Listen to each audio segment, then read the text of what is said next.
noches, estamos iniciando un nuevo capítulo de No Culpes a la Noche luego de ver el potente reportaje que hizo Informe Especial a propósito del tema de abuso en la catedral. Claro, y tenemos grandes invitados esta noche para analizar el tema, un tema que estalló hace exactamente una semana con el reportaje que se dio a esta persona que fue violada en la catedral, Jaime Concha, sobreviviente, vocero de los maristas, gracias por venir. Marcial Sánchez, doctor de la iglesia, un hombre que ha documentado varios casos, y Claudio Valdivia, abogado, que nos va a estar aclarando igual por qué esta justicia paralela de repente y que tarda tanto en llegar a las víctimas. Vamos a ir en profundidad con este tema, pero antes vamos a poner en contexto la situación porque habla la víctima, que es Daniel Rojas, víctima supuestamente de Tito Rivera, y queremos pasar a revisar ese testimonio para que ustedes pongan atención. Me abrió las piernas, me bajó el cierre, después me tiró esto para acá y me levantaba, le costaba porque no me podía mover ni yo. Y yo quería defenderme, quería mover este brazo para ponérselo en la frente, para sacarlo y no podía. Y de repente empezó a besarme el pene.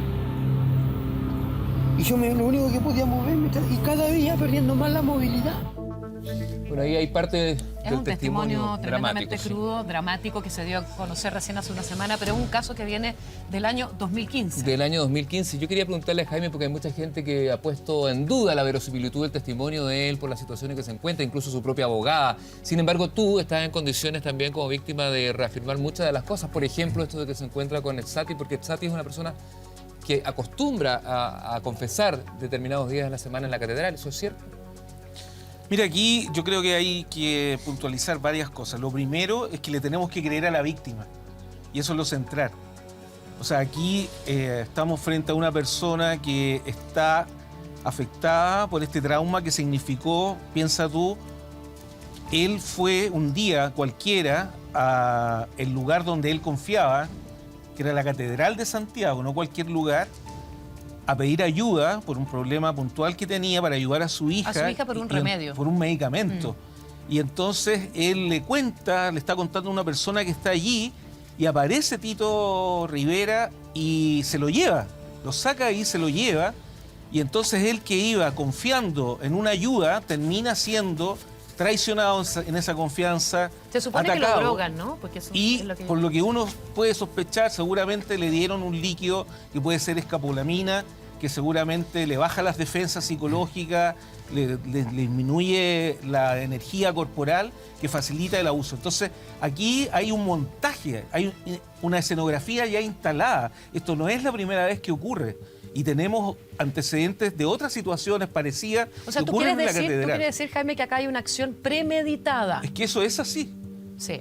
Y además nosotros conocemos a él como denunciante porque cuando se hizo la velatón en agosto del año pasado, él fue a contar la misma historia que él cuenta, y obviamente hay que entender, estamos hablando de una persona que ha sufrido un trauma. Esto es terrible, y por lo tanto la memoria traumática muchas veces no es una memoria lógica que como para recordar algo que tú cuentas de lo que hiciste en el día. Entonces pueden haber a lo mejor inconsistencia en su relato, Claro. que es lo que aprovecha obviamente siempre el otro lado, en este caso, para que es una amiga de muchos años. desprestigiar, descalificar y no darle el peso que tiene. Pero crédito, lo primero es decir, yo le creo, y esto es verdad, y esto es terrible, y no es la primera vez que pasa. Claro, pero Jaime Cati habla de Tito, la responsabilidad directa, también hay responsabilidad institucional, y a eso lo quiero preguntar a Marcial, pero vamos a revisar. Sí, pero primero tenemos que ir a revisar lo que dice precisamente Daniel Exacto. Rojas a propósito de lo que sucede con Etzati, pero lo aclara en la siguiente cuña. Él empieza a decir que lo mismo, que no le cuente a nadie, que Dios va a juzgar, y ahí empieza, ¿me entiendes? Me dice, te voy a echar una ayudadita, pero prométeme que no le vaya a contar a nadie. Y me mandó una ayuda. Un billete de 20.000 pesos y un billete de 10.000 pesos.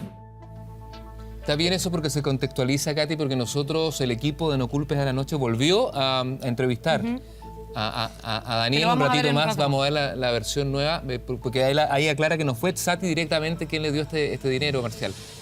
Sabes, antes que todo, consterna ver lo que vimos anteriormente en Informe Especial. Sí. Es impresionante el dolor de una persona que ha sido abusada, ha sido violada, ha sido engañada por su propia iglesia, es un católico.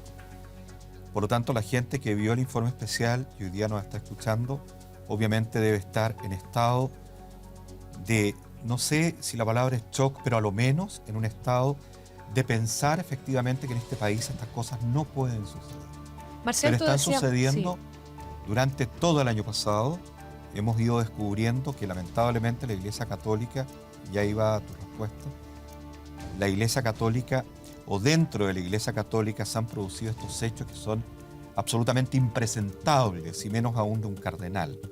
A la luz de las investigaciones que nosotros hemos hecho históricamente, hemos ido descubriendo que efectivamente hay situaciones que se van asemejando a una realidad, por ejemplo, de encubrimiento. Un sacerdote que abusaba de una persona era trasladada a otra parroquia. Y el obispo, de acuerdo que lo trasladaba, le decía a él, por ejemplo, que no lo volviese a hacer y dejaba una constancia. Cuando uno lee esa constancia, obviamente dice que pecó por el sexto mandamiento. No queda nunca evidente si el sexto mandamiento, que es no abuses, no abusar, fue con un menor de edad o una persona mayor de edad. Pero lo que no se hacía hasta antes del 2011, casi en la mayoría de los casos, era colocar esto en el sistema judicial.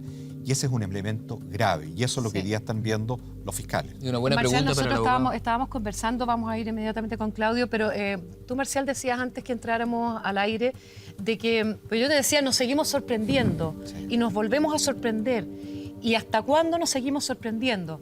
Y me gustaría que dijera lo que me dijiste a mí. Lo que pasa es que no podemos perder el asombro, no podemos perder el sorprendernos. En el momento que dejamos de sorprendernos, este país empieza a endurecerse. Esati ya no se sorprende, tiene un corazón de piedra y se le nota.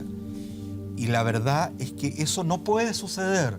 La persona que me está escuchando ahora sabe, hoy día, a esta hora, hay gente que está esperando esta conversación y probablemente y lamentablemente pueden haber personas que han sido abusadas y nos están escuchando. Esa persona no necesita corazones de piedra, sino personas que podamos empatizar con ellos, ¿de acuerdo? Y seguir sorprendiéndonos. Y también nosotros, desde lo que me corresponde a mí como en mi área de historia, en fin, de este tema de historia de la Iglesia, ir transparentando la verdad para poder hacer un país más legítimo y mirando hacia adelante. Es muy difícil así no se puede, transparentar la verdad cuando esto ha sido siempre a puertas cerradas, ¿no? Con sus propios reglamentos, con sus propias sanciones. Estoy hablando de la Iglesia misma. Sí es. Y no desde el Poder Judicial. O sea, de la justicia paralela, Claro. en el fondo, que Exacto. es lo que Erróneamente siempre se creyó que la investigación canónica podía suplir la investigación que hacía la justicia ordinaria. Me parece que es un tremendo error. Muchas víctimas creyeron eso y yo creo que se equivocaron. Y se equivocaron porque confiaron en una iglesia en que ellos depositaron su confianza, su fe. Y yo creo que ahí está el principal problema de las víctimas. Es que tuvieron que esperar mucho tiempo para que la justicia ordinaria empezara la investigación, obviamente con las dificultades que una investigación judicial después de mucho tiempo tiene, primero. Ahí el fiscal Arias está haciendo un gran trabajo. O sea, el fiscal Arias se encontró con un montón de investigaciones internas cuando empezó el allanamiento. No debemos olvidar que muchas de las cosas que hoy día se están conociendo son a propósito del allanamiento del fiscal Arias en el Arzobispado de Santiago. Si es que él no hubiera tomado la iniciativa, esto no se hubiera sabido. Santiago Pavlovich hace un par de días atrás hizo una tremenda entrevista precisamente a Esati. Quiero que pongan atención a sus palabras y yo sé que tú tienes una reflexión, Claudio, bien interesante, así que vamos a pasar a escuchar ahora.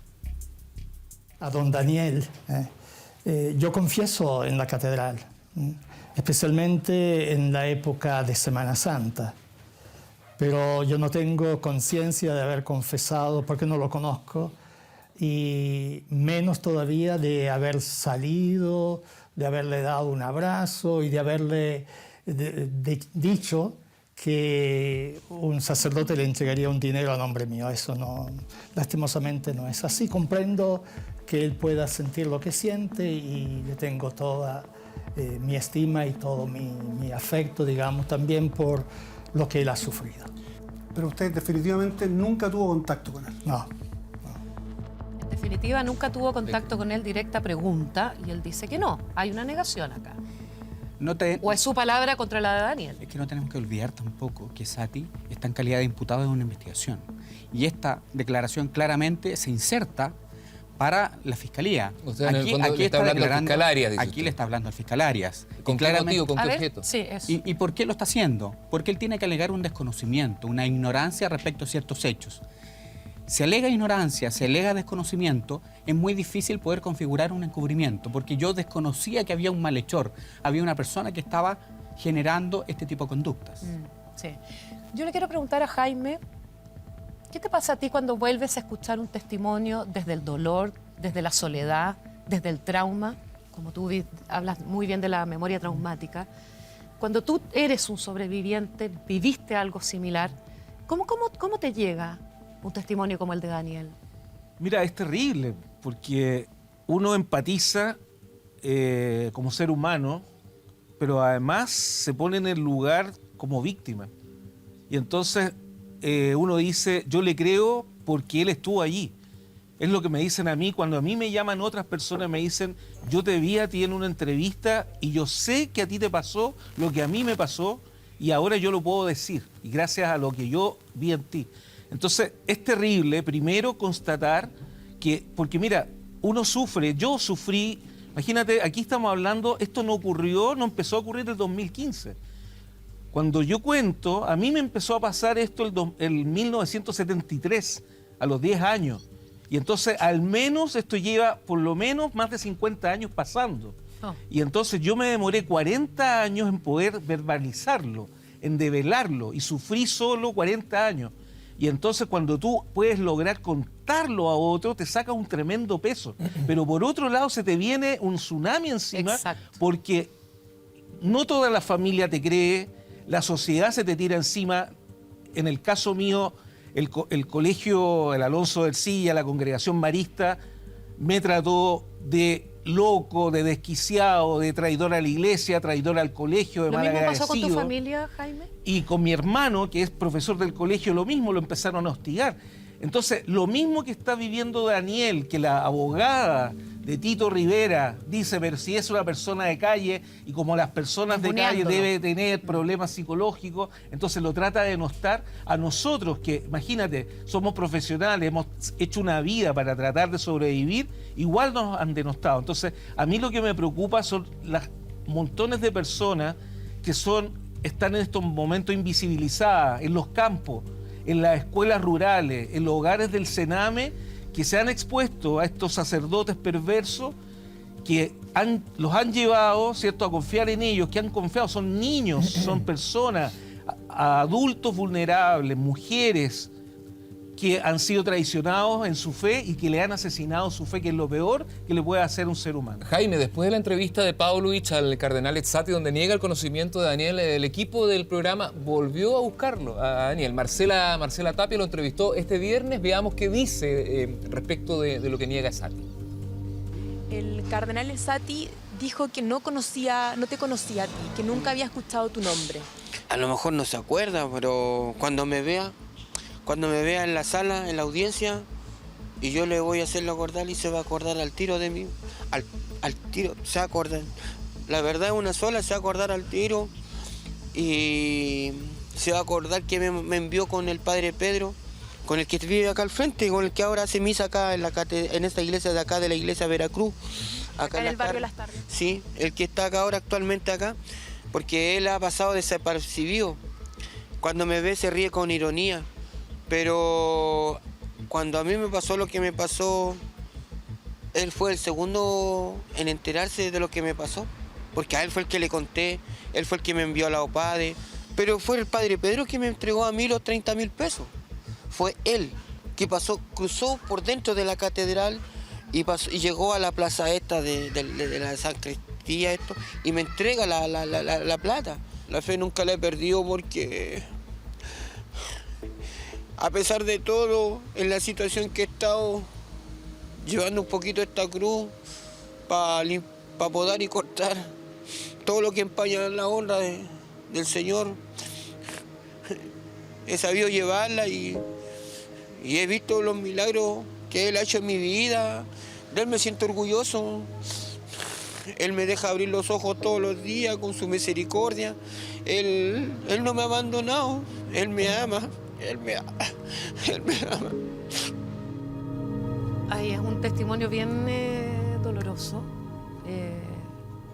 También hay algo que él mismo lo comentó, porque él también está en una situación de calle.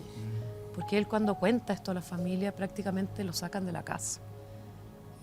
En fin, y tiene ribetes que prefiero no verbalizarlo acá porque no es el caso. Pero es por esa razón que él termina en la situación de calle.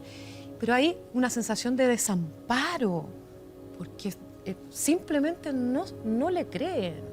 O hay un ocultamiento, o sea, y es súper real y concreto. Lo que pasa ¿O no, es que hay Marcial? La negación del hecho es lo más duro para una víctima. Exacto. Es lo más duro. Cuando hemos conversado con algunos, es lo más duro, porque es el primer miedo que tiene la víctima, que no le crean. Entonces, cuando entramos en la dinámica de la negación, él no me cabe la menor duda que hoy día él necesita ayuda rápida, Ajá, en términos psiquiátricos, porque al final él tiene un doble impacto. exacto. Él esperaba probablemente que el cardenal Lo acogiera. lo acogiera nuevamente, porque él dice, es el pastor, él es católico, Él es católico, sí. y él da un testimonio profundamente católico. ¿Sabes tú que hoy día, a nivel de muchas parroquias del país, me ha tocado durante el 2018 viajar bastante, conversando con gente de parroquias que te invitan? Y hablamos de estos temas para poder comprender cómo la Iglesia Católica llegó a lo que llegó.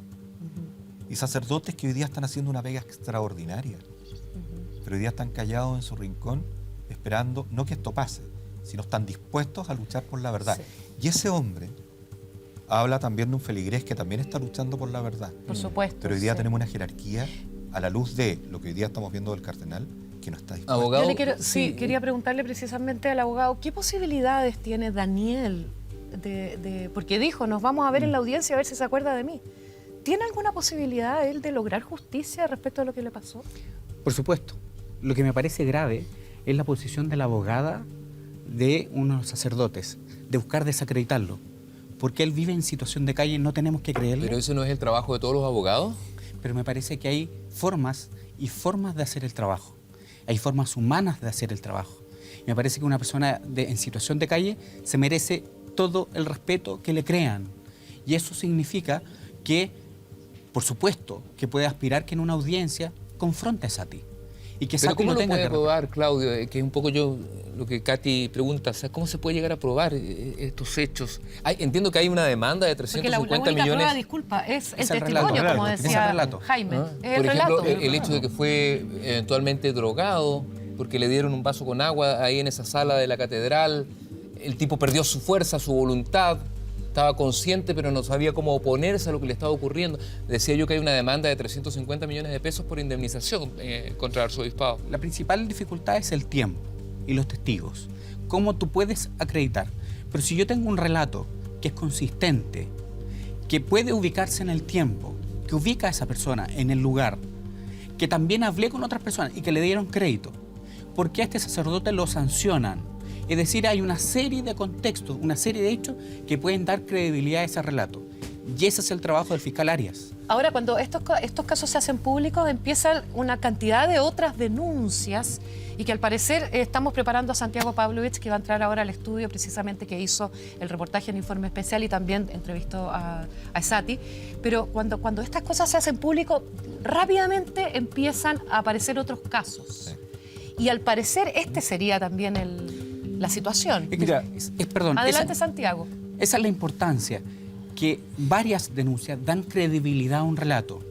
Aquí no estamos hablando de una persona contra otra, estamos hablando de una cantidad de personas en distintos contextos que abordan un patrón de conducta igual frente a determinadas víctimas. Bueno, hace una semana que apareció este testimonio ya en el reportaje que hizo Santiago Pavlovich, que ya está con nosotros en el estudio. Gracias, Santiago. Y la pregunta es esa, pues ¿cuántos testimonios más se sumaron después del que conocimos de Daniel Rojas? Bueno, primero mis disculpas. No te preocupes. Comprendo y comparto todos los epítetos que se puedan haber imaginado. Ya te lo dijimos, digamos, por interno. Por mi dilación. Perdón, ¿la pregunta cuál era? Después del testimonio de Daniel, de esta persona que asegura haber sido violada en la Catedral Metropolitana, yo entiendo que muchas otras personas llamaron a la producción del equipo. Sí, de hecho hay personas que señalaron que cuando el cura Tito fue profesor de religión en la zona de Valle Hermoso, de La Ligua, había tenido una serie de actitudes con las niñas, acostumbrada a agarrarle las pechugas, es lo que ella nos dice, y bueno, también la registramos en una entrevista. Y aparte de eso hay numerosos testimonios de distintas personas que van perfilando de alguna manera la moralidad de este sacerdote. Bueno, vimos recién el capítulo de Informe Especial y por eso estamos profundizando más sobre el tema, pero preguntarte a propósito de la investigación que ustedes llevan a cabo en profundidad, ¿cómo se logra llegar a Daniel? Partiendo por él. Lo que pasa que Daniel fue un caso, de hecho, incluso el mismo cardenal me dice que ellos hicieron la denuncia respectiva el año 2015. Lo que pasa que durante varios años no se le interrogó a él, no se le buscó. Se tomó la denuncia y se empezó a investigar al cura Tito y realmente se le investigó. El presbítero Walker hizo una investigación que después fue revisada por otro presbítero que es Albornoz, que encontró varios errores, no errores, sino que una insuficiente investigación respecto de quién era el cura Tito y por qué el deán de la catedral en algún momento dijo que no querían meter el dedo en la llaga, ¿ya? O que seguir investigando, eso lo dice Walker, seguir investigando la primera denuncia que se produjo en el 2011 de una señora llamada María Ignacia del Porte sería peligroso. Entonces, esa serie de elementos van señalando que algo pasó y que no se investigó plenamente en términos de delito de investigación canónica. Y que claramente aquí hay un encubrimiento, o sea, sin ir más lejos. Bueno, el cardenal me dice que no se pudo hacer más porque como el hombre vivía en la calle... No se podía ubicar, digamos. Era difícil de ubicar, digamos. Sí, Marcial. ¿Sabes lo que pasa? Es que si tú tienes una primera denuncia, aunque sea por un mail, el 2011, y tú haces activa la denuncia el 2015, 2011, 2015, tienes toda esa cantidad de años donde este personaje sigue abusando. En el caso Caradima pasa exactamente lo mismo. Tú tienes una cantidad de años importante donde, ya teniendo los antecedentes en la mesa, la iglesia no hace lo que tiene que hacer y el hombre sigue abusando. Y así pasa en varios casos, y eso se llama encubrimiento. Correcto. Por tanto, ¿por qué? Porque la iglesia no hizo el trabajo que tenía que hacer, aunque sea internos, datos. Ni siquiera pensar entregar a la justicia. Cuando no opta una cosa con la otra, lo que decía el abogado es que en el fondo se puede iniciar la acción canónica sin perjuicio de que también, Katy, lo lleven a la fiscalía, lo lleven a los tribunales, que esa es la recomendación que se está haciendo. Pero aquí el encubrimiento no solamente es por ocultamiento de información, sino también en el cubrimiento se puede dar por albergar a estas personas que han sido culpables de un hecho que reviste característica de delito. Perfecto. Es decir, no solamente hay ocultamiento, no solamente tiene que haber ocultamiento, pueden estar albergando a estas personas de una manera pasiva. Oye, Santiago... Perdón, y hay un tema como de concepto. La iglesia hasta el 2003 prácticamente se planteaba como un ente absolutamente separado del Estado soberano de Chile. Tenía su propia legislación y si incluso se veía un delito de cierta gravedad, ellos decían que no tenían ninguna obligación de entregar antecedentes a la justicia civil o a los fiscales. Entonces eso fue, como diría yo, agravando la situación, esta diferencia, este ignorar o decir que la justicia civil no tiene nada que ver y ellos son independientes, sin perjuicio de decir, nosotros aceptamos lo que haga la justicia civil, pero en el fondo no la estaban aceptando, ese es un tema. Oye, pero yo te quería preguntar a propósito de este testimonio, porque nosotros volvimos a entrevistar a Daniel. Por ejemplo, hoy día él ya contextualiza, claro, no lo dijo textualmente que Sati le había dado el dinero, sino que hoy día dice que fue otra persona, pero su abogada desacredita, dice las personas que viven en situación de calle, me carga ese eufemismo, porque como si la calle fuera una situación, pero el que vive en la calle sufre trastornos de ansiedad, qué sé yo. Te invito a escuchar el testimonio de su abogada, que desmiente un poco la verosimilitud de lo que ha dicho Daniel Rojas.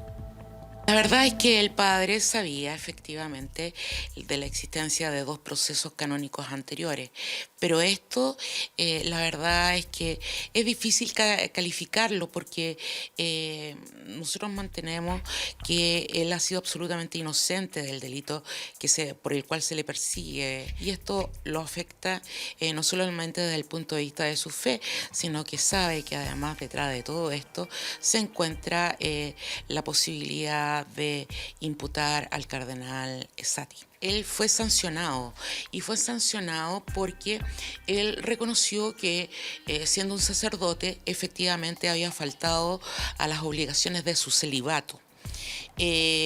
¿Cómo? Porque había tenido relaciones sexuales con otros varones mayores.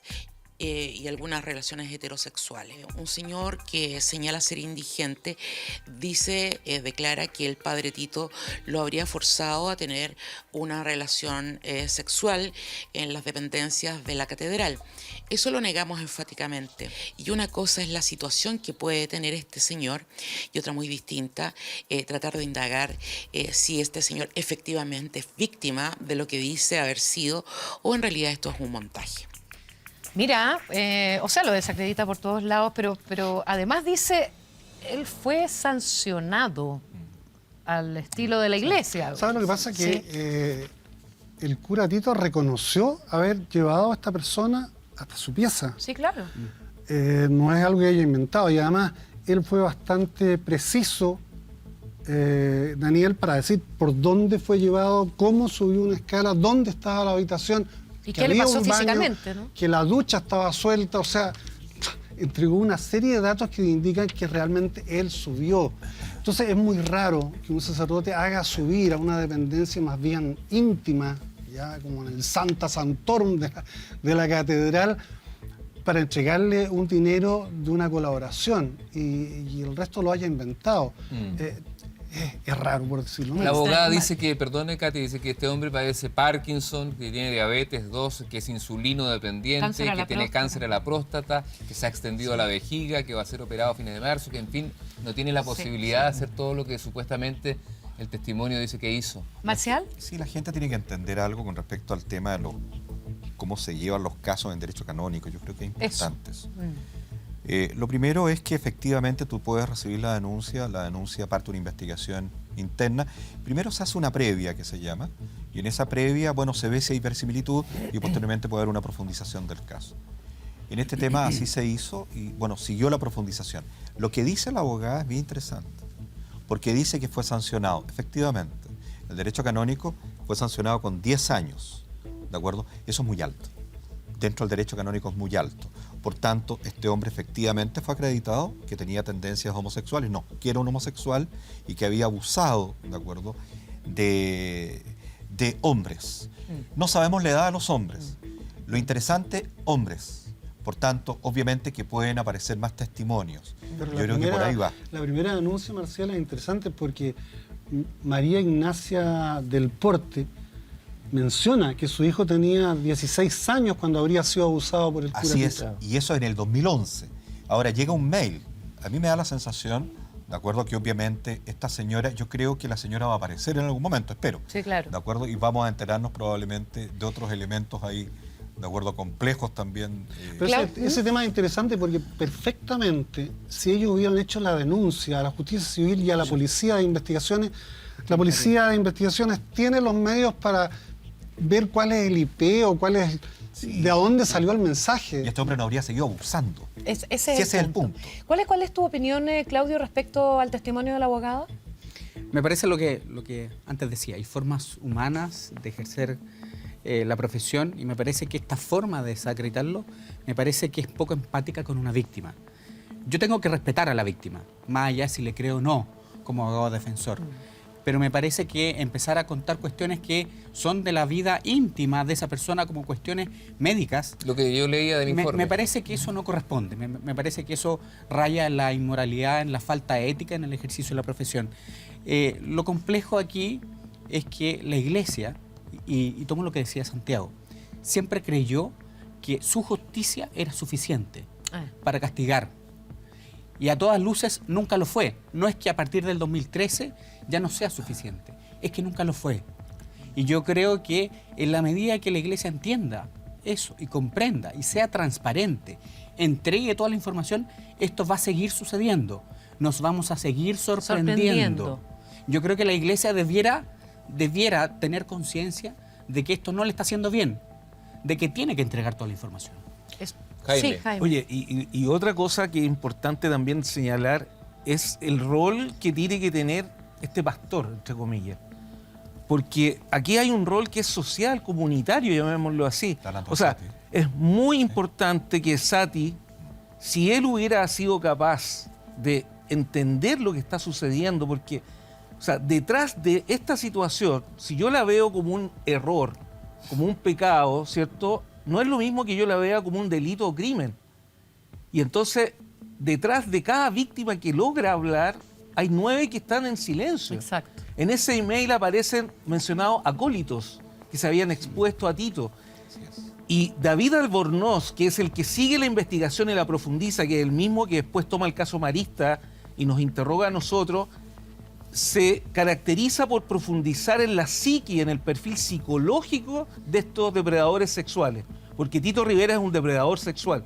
E incluso se recomienda en el informe, que después se puede conocer en profundidad, que él no tome contacto, se sugiere que no tome contacto con niños, adolescentes, adultos vulnerables. Lo mismo que ocurre, por ejemplo, con Adolfo Fuentes, el depredador de los maristas. Sí. Y entonces hay un cierto perfil que hace que estas personas tienen que ser sacadas de circulación. Pero como decía Marcial, cuando el pastor, cuando es Sati, primero, recordemos, en el caso de Pérez, habían recomendado más años de suspensión y él acortó a 5. En vez de sacarlo de circulación, lo restringen a actividades donde lo siguen exponiendo al contacto con personas y por lo tanto sigue repitiéndose la misma forma de operar. Entiendo. Santiago, a propósito de lo que dice Jaime, y en tu investigación, después te quiero preguntar cuál fue tu percepción en la entrevista que le hiciste a Sati. ¿Tú sientes que sí, con lo que fuiste averiguando y encontrando en este camino, de que este señor Tito es un depredador sexual? Con los antecedentes que tenemos y que tiene la justicia y la propia justicia canónica, en el fondo sí, o sea, es una persona que desde muy joven inicia una suerte de depradación, para usar ese término, primero con ella, porque se ha dicho de que básicamente son conductas homosexuales, pero él también tenía conductas bisexuales, es decir, cuando la policía, a propósito del robo de objetos sagrados, porque él colecciona objetos sagrados y se cree que él robó objetos sagrados, y de hecho se le procesó y la policía de investigaciones lo investigó y fue a su casa. Cuando abrieron la puerta y los dejó entrar, había una mujer semidesnuda o desnuda, joven, que apareció ahí, ¿ya? Eso está en el proceso, se llama, no sé, un nombre italiano. Y a mí después la abogada me dice que es una psicóloga, amiga de él, que le ayudaba a preparar la comida, pero las denuncias que hemos recibido últimamente se refieren a un colegio de niñas, alumnas, eran mujeres a las cuales él también las toqueteaba, ¿ya? Entonces, yo no diría que es un tema exclusivamente de homosexualidad, sino que es de una bisexualidad y de una postura más bien agresiva y contra los que los curas llaman el sexto mandamiento, ¿ya? Que es la comisión de actos impuros. Como una sexopatía, ¿no? Sí, pero dentro de esto, una persona que abusa reiteradamente, el caso Caradima, siempre hay testigos, siempre. Y siempre hay gente que sabe. Le pasé las llaves para que fuera la pieza, siempre hay gente que sabe. Le llevé el dinero porque me lo mandó tal persona, siempre hay gente que sabe. ¿De acuerdo? Si abusó efectivamente en un colegio, hay testimonios. Y ese es el trabajo que está haciendo la Fiscalía, y hay que hacer ese trabajo, y también ha hecho los equipos periodísticos, y hemos observado que en informe especial. No lo solamente... importante es ir develando esa verdad, ¿de acuerdo? Porque es una verdad que, que también va enmudeciendo al que observa y se empieza a volver cómplice. Exacto. Y hay que decirle a esa persona que es un cómplice y tiene que hablar ahora, para que no lo siga haciendo. Y no solamente la prensa o lo que está haciendo la justicia es lo fundamental. el cardenal va a ser procesado. O sea, es procesado, es imputado. Pero no solamente él, o sea, en este momento yo creo que hay como 12 sacerdotes que están involucrados en distintos actos de esta naturaleza. Recuerdo uno de esos, que es el cura Laplagne. Es parte muy central en toda esta historia, porque ahí viene la investigación de lo que hizo el cura Laplagne, una investigación que la hizo el cura Asbun, que también aparece involucrado en lo que podría ser denominado encubrimiento. Oye, A propósito Santiago, de encubrimiento, sí. de cómplice, lo que te preguntaba hace un rato, en esta entrevista que tú le hiciste a Sati, ¿cuál fue tu sensación? ¿Le creíste? Bueno, yo no soy un analista No, sí sé. de Pero la era cosa un- gestual de las personas, pero a mí me dio la impresión de que genuinamente él lamentaba lo que estaba ocurriendo, que él siente que es una persona falible, pero que se puede equivocar y que seguramente se ha equivocado, pero que en lo fundamental no ha actuado mal, ha actuado oportunamente con las denuncias y... Pero no se siente el responsable. Tú le dijiste, usted y Errázuriz, para muchos, son los que abrieron una caja de Pandora en todo lo que ha pasado después, ¿no es cierto?, de las denuncias. Bueno, recordemos eso, sí. Me dicen que tenían esa parte de la entrevista de Santiago. ¿Ustedes son en alguna medida responsables de esta caja de Pandora de la cual se habló en Roma? A ver, hablo por mí. No puedo hablar por el señor cardenal Errázuriz, hablo por mí. Y sin duda alguna, una de las tareas que me ha tocado a mí, muy dolorosa, muy vergonzosa, muy humillante, es tomar en las manos los casos que estaban denunciados y han sido denunciados.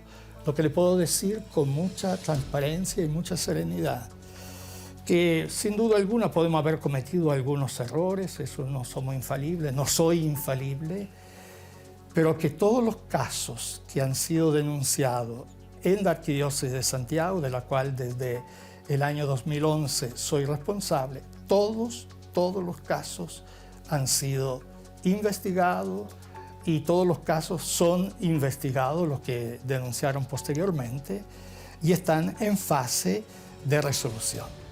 Esta es la primera vez, si no me equivoco, que Sati accede a dar una entrevista como la que te dio a ti, de Santiago. Sí, ¿Por qué crees desde que está imputado no ha desde que dado está entrevistas imputado. como esta. Bueno, la explicación que ellos me dieron es que nosotros, después de emitir inmediatamente esta entrevista con Daniel, solicitamos una entrevista con él.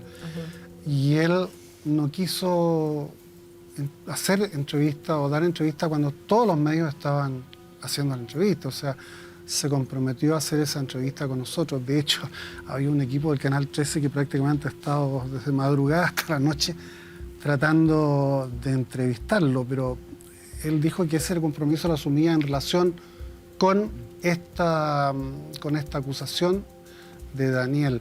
Pero en todo caso habló también más sobre estos temas. Yo le pregunté, por ejemplo, en este momento hay más de 140, 150 sacerdotes que tienen, sobre ellos pesan acusaciones graves de abusos sexuales.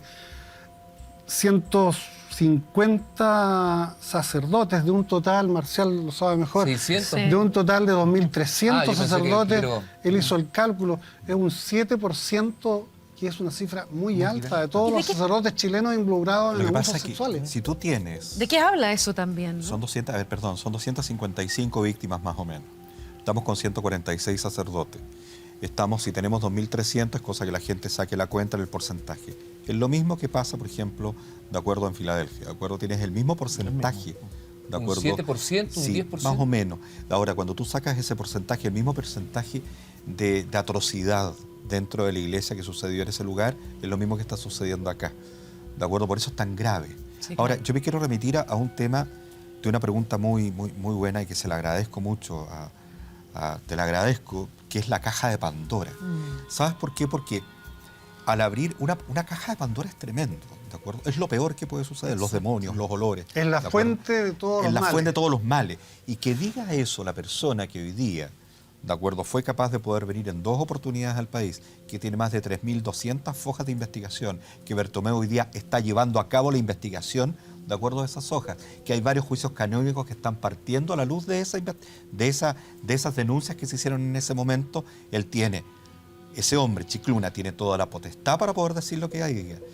Y este hombre, de acuerdo, que es el cardenal, de acuerdo, no tiene cómo responder. Bueno, ante escalemos eso. en responsabilidades, pues ya que tú te manejas en el tema de la Iglesia. ¿Por qué el Papa no acepta esta renuncia que está presentada hace más de un año?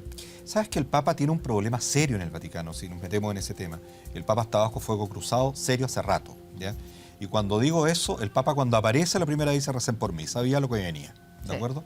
Ante eso, el Papa ha tratado de avanzar. Colocar a Charles Chicluna como secretario, de acuerdo, de la Conferencia de la Doctrina de la Fe, fue muy difícil para él, ¿de acuerdo? El dar cuenta de hacer este encuentro y colocar a Marx que diga, ¿de acuerdo?, el arzobispo alemán, y que diga efectivamente de que se quemó información. Mire, una cosa, un dato puntual, pero para que la gente entienda más. Desde el año 1946, de acuerdo al año 2010, en Alemania se hizo la investigación. De acuerdo, tenemos una cantidad de casos astronómicas, son como 600.000 casos. Lo interesante de eso es que ahora se va a abrir un archivo secreto, que es el archivo secreto Pío XII. Cuando tú tomas ese archivo secreto, se va a abrir, pero se abre 8 años antes. La pregunta es ¿por qué? ¿Ya? Porque resulta que en ese archivo secreto, obviamente, tú vas a abrirla desde el 58. Por tanto, durante todo ese periodo que fue Papa, de acuerdo a este hombre, tú tienes del 46 al 58 una cantidad de antecedentes que llegaron al Vaticano a la luz de visitas ad limina, que son informaciones que tienen que mandar todos los obispados al Vaticano. Vamos a conocer ciertas verdades en Europa y probablemente también en Chile. ¿Y nos vamos a seguir sorprendiendo, Marcial? Sí, claro que sí, por eso es que el Papa ahí da otro paso.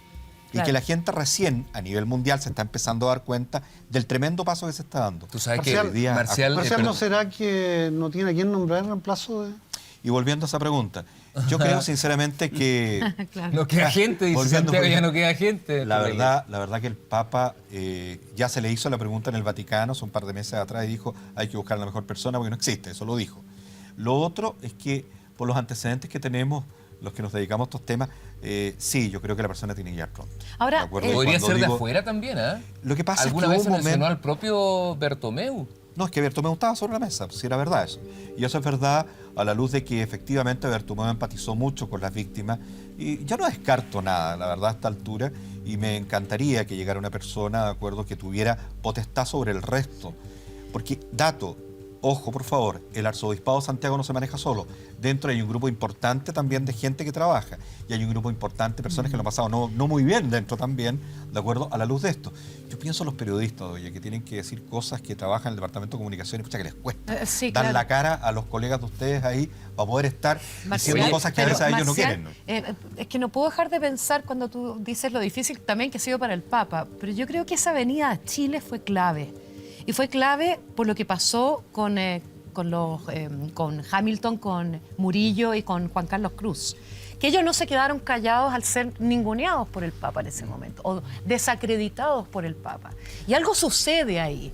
Y empieza, bueno, de hecho ellos terminan allá en Roma, en el Vaticano, después viene la conferencia de los obispos, en fin. O sea, empiezan a suceder un montón de cosas. No sé si están de acuerdo conmigo. Hay que agregar ahí dos de que hay un antes más. y un después de esa venida a Chile. Aparte de la valentía de los tres, está el rol que tomaron los laicos de Osorno. También. No hay que olvidarse que son ellos, cuando les mandan con como la salida pastor a Barros, son ellos los que se organizan, son ellos los que protestan. Pero a ti no te parece que el Papa es vienen. contradictorio a propósito de lo mismo, que primero dice Osorno sufre por tonta y después se tiene que rectificar? Bueno, es que se arrepintió. se tuvo, ¿no? por eso, pero tuvo es que más antecedentes. es muy porque argentino la el Papa, información. Mira, y a eso hay que agregar. Nosotros en el caso marista tuvimos la osadía cuando Chicluna viene, porque aquí vino Chicluna. Chicluna vino a profundizar en el caso Barros. Y entonces a nosotros en el caso marista se nos ocurrió, los patúos, ir a la nunciatura a dejar una carta solicitándole una entrevista, aprovechando que se había operado de vesícula. Y entonces fuimos nosotros con prensa, obligando a que nos contestaran, y resulta que nos llaman en ese día diciendo, los va a recibir Monseñor Chicluna. Y entonces tuvimos que preparar de un día para otro, llevar la información, y entonces cuando nosotros llegamos con Monseñor Chicluna y le contamos lo que había pasado en un colegio de clase media en el centro de Santiago, Y cuando yo le conté mi relato y mencioné a Cristian Prega, a Sergio Uribe, a Soisa Piñeiro, entonces habló con Bertomeu y le dijo, busca Preg la carpeta. Buscaron en el computador de Bertomeu, estaban las carpetas de ellos. Yo me di cuenta que no era entonces el primero que los denunciaba, que había más casos, y ellos ahí nos dijeron, nosotros hasta hoy día pensábamos que los únicos casos que habían éramos los que habíamos escuchado, pero sospechábamos que tenían que haber más casos. Y fueron como 94, perdón. Eso es porque los testimonios, ¿no? Sí, le dijimos, eso es porque los obispos de Chile tienen un círculo de protección y encubrimiento donde está metido incluso el nuncio, que era el dueño de casa, el que nos estaba recibiendo. Pero el Papa puede alegar desconocimiento en el mes de enero del año 2018 con todas las denuncias que habían. Eso es lo que me cuesta creer. Vamos a seguir profundizando sobre este tema y tenemos también la entrevista que le hicimos el día viernes a la víctima, a Daniel. Vamos a ver todos los detalles, pero tenemos que hacer una pausa comercial necesaria a esta hora de la noche. Seguimos haciendo No culpes a la noche.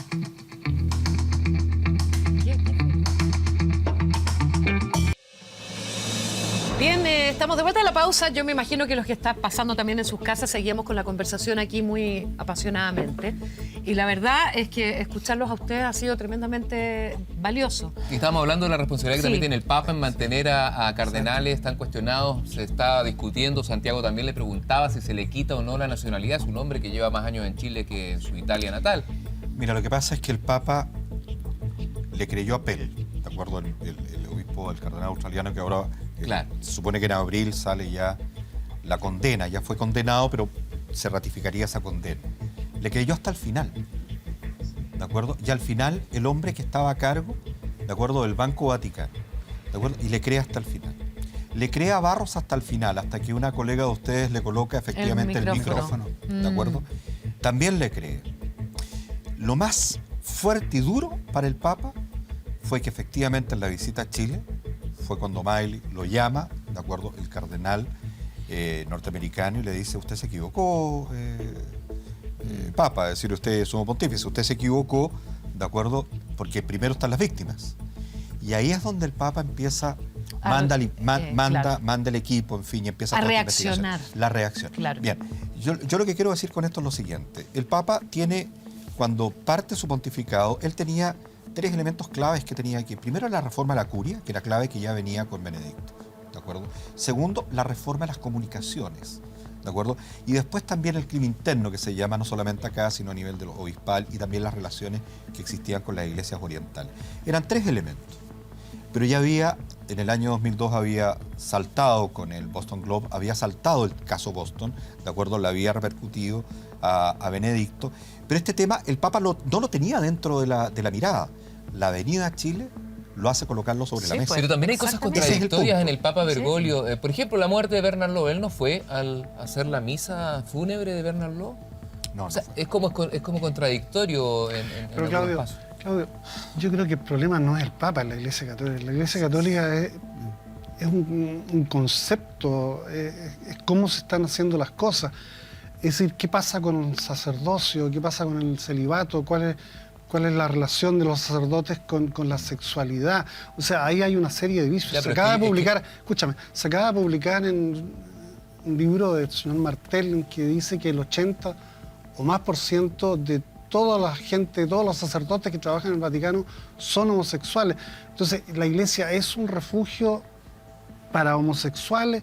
O sea, ¿qué hay detrás de todo esto? No es que la homosexualidad sea per se negativa, pero ¿no sería mejor transformar, hacer una reforma más bien radical, que los curas pudieran optar por el matrimonio?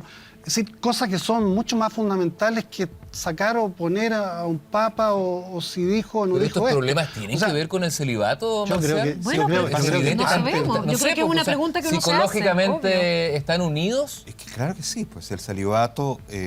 primero, el celibato no es dogma, por tanto el celibato es una norma. Por tanto, puede ser cambiado. Incluso. Imagínate que en el Vaticano II se habló el tema de cambiar el celibato, se habló, y no se logró, ¿de acuerdo?, sacar el celibato por parte de algunas personas. ¿Pero es algo hermético que hay ahí? No, lo que pasa es que hay una forma, mira, esto es bien interesante lo que decías tú, porque hay una forma de hacer iglesia y esa forma de hacer iglesia está cayendo, es un problema sistémico.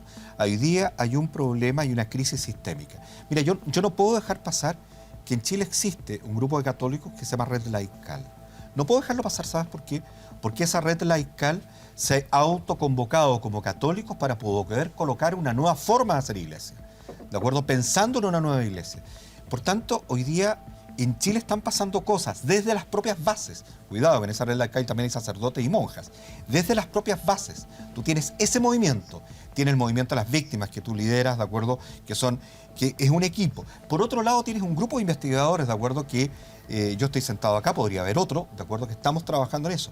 Está la prensa, es decir, y estamos frente a una iglesia católica que hoy día vive una profunda crisis a nivel mundial. Y como dice muy bien Pedro, yo creo que al final, si esta iglesia no es capaz de poder asumir el cambio con respecto a las mujeres, con respecto a los jóvenes, con respecto al celibato, mira, yo sinceramente creo que esta es una iglesia que va en el tiempo a ir decreciendo en cantidad de personas de adhesión, ¿no?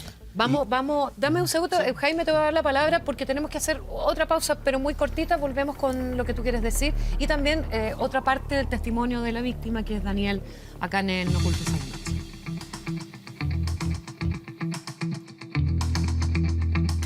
¿Cómo han sido estos días? Hace poco me estabas comentando que la abogada que está defendiendo al padre Tito ha hablado de tu familia. Me la he llorado toda porque ayer en un programa, yo no tenía idea, me mostraron y nombró el nombre de la mamá de mi hija, nombró dónde vivía, de mi hija. Creo que eso no se hace porque por último que me haga daño a mí, que por último el prejuicio creado por vivir en situación de calle que me dé a mí, pero no a mi familia, hombre, porque ahora mi hija tampoco quiere ir al colegio y ella sabe que es verdad lo que me pasó, pero como es la abogada del padre Tito, entonces tiene que defenderlo.